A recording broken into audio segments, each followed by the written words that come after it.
وہ ہمیشہ پانی سے عجیب سی کشش رہی تھی۔ وہ اس رات بھی گھر کی چھت پر بنے پل کے کنارے بیٹھی تھی، ہلکی نیلی رنگ ڈریس، کھلے بال اور ہاتھ میں جوس کا گلاس۔ نیچے شہر کی روشنیاں ستاروں کی طرح چمک رہی تھیں، لیکن اس کی نظریں شہر پر نہیں تھیں، وہ خالی ہاتھ تھی۔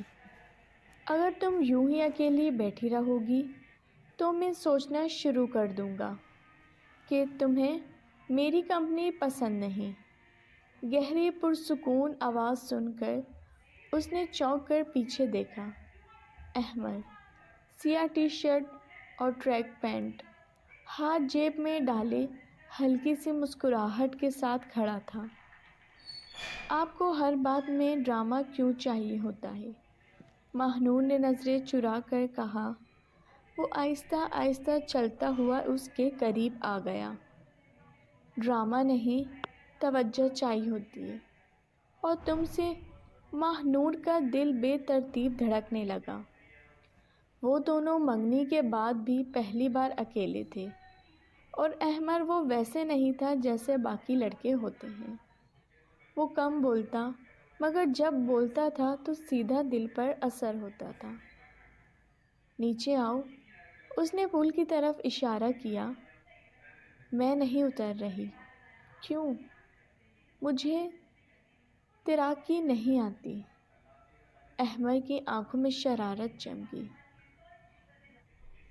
میں ہوں نا، مجھے ڈوبنے کا شوق نہیں۔ وہ مسکرایا۔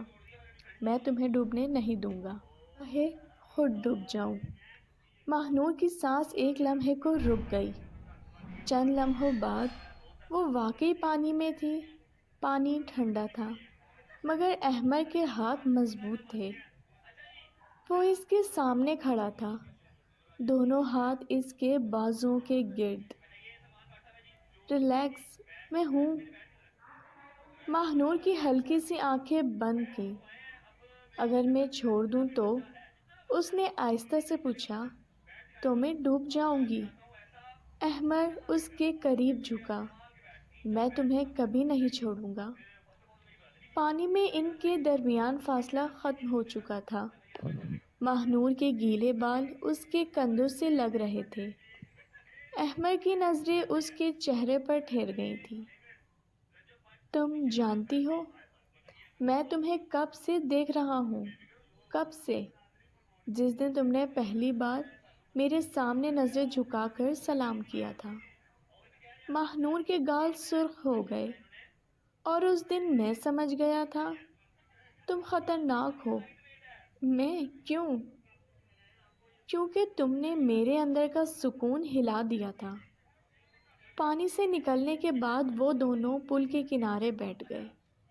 ماہنور کے ہاتھ کانپ رہے تھے۔ احمر نے تولیہ اس کے گرد لپیٹ دیا۔ تمہیں اندازہ بھی نہیں تم کتنی معصوم لگتی ہو۔ آپ ہر وقت مجھے شرمندہ کیوں کرتے ہیں؟ وہ ہنسا۔ کیونکہ تم شرمندہ ہوتی ہو تو اور خوبصورت لگتی ہو۔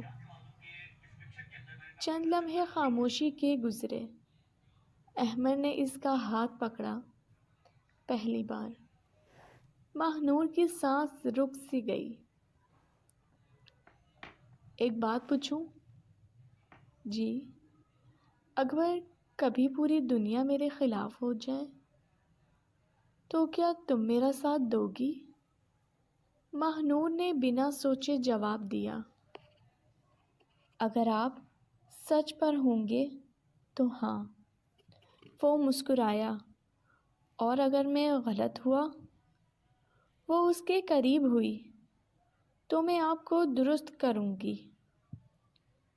احمر ہنس پڑا۔ تم بیوی بننے کے لیے بہت خطرناک ہو۔ ہوا تیز ہو گئی۔ ماہنور کے بال چہرے پر آ رہے تھے۔ احمر نے آہستہ سے اس کے بال کان کے پیچھے کیے۔ اس بار اس کے ہاتھ ٹھہر گئے۔ دونوں کے درمیان صرف سانسوں کا فاصلہ تھا۔ ماہنور، اس کی آواز بھاری ہو گئی۔ جی، میں تمہیں چاہتا ہوں، صرف پسند نہیں، چاہتا ہوں۔ ماہ نور کی آنکھوں میں نمی سی آ گئی۔ میں بھی۔ وہ مسکرایا نہیں، وہ سنجیدہ ہو گیا۔ عائشہ سے اس کے ماتھے پر بوسہ دیا۔ تم میرے سکون کا نام ہو۔ ماہ نور نے آنکھیں بند کر لیں۔ اس لمحے میں کوئی جلدی نہیں تھی، کوئی بے صبری نہیں تھی، بس محبت تھی۔ چاندنی پانی پر پڑ رہی تھی۔ احمد نے اس کا ہاتھ اپنے دل پہ رکھا۔ یہ دل اب تمہارا ہے۔ ماہ نور نے دھیرے سے کہا، تو سنبھال کر رکھ لو گی؟ وہ مسکرایا۔ نہیں، میرے پاس رہنے دو، تم بس ساتھ رہنا۔ اور وہ دونوں اس رات صرف ایک دوسرے کے تھے۔ اگر آپ کو یہ کہانی پسند آئی ہو تو پلیز ناول نائٹ کو سبسکرائب کیجیے۔ رکھیے اپنا بہت خیال۔ بہت جلد آ رہا ہے پارٹ 2۔ اجازت دیجیے۔ اللہ حافظ۔